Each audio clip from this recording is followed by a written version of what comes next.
Hi there, this is Donald Reed. This is another podcast on investment tips. I'm going to read from Warren Buffett Essays, Corporate Finance and Investing. The most revolutionary investing ideas of the past 35 years were those called modern finance theory. This is an elaborate set of ideas that boil down to one simple and misleading practical implication. It is a waste of time to study individual investment opportunities in public securities.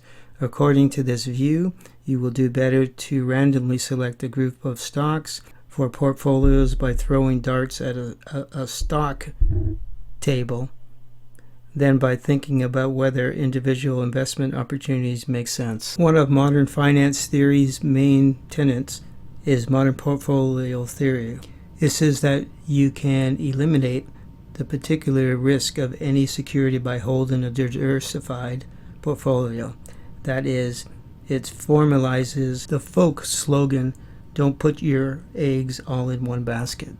The risk that is left over is the only risk for which investors will be compensated, the story goes. This leftover risk can be measured by the simple mathematical term called beta.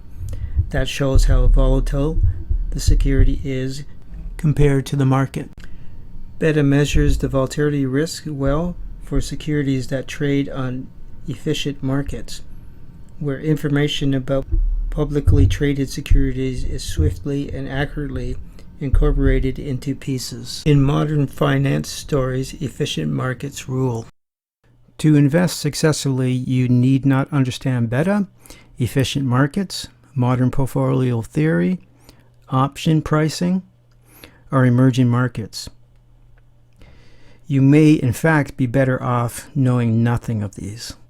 That, of course, is not the prevailing view at most business schools, whose finance curriculum tends to be dominated by such subjects.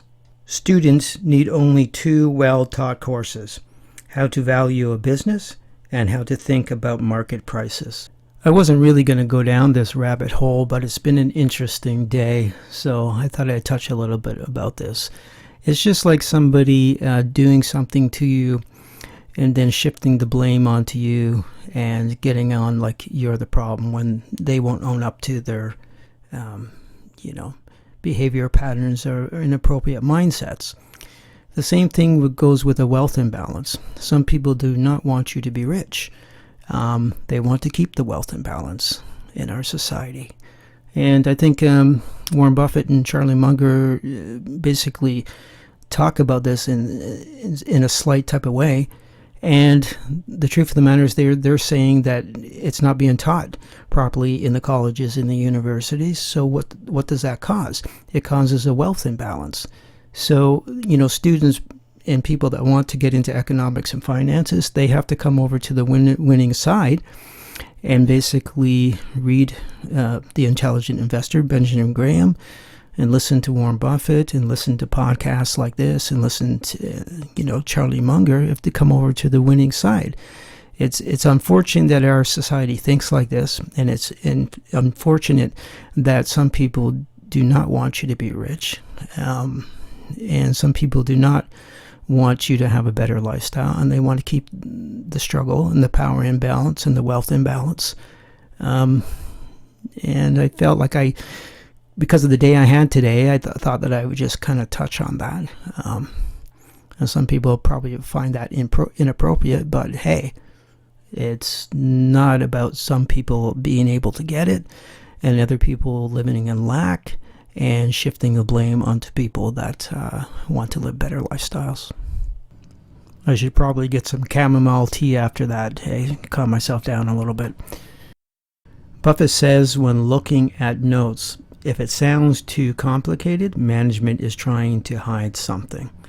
And if they're not using simple accounting, avoid it.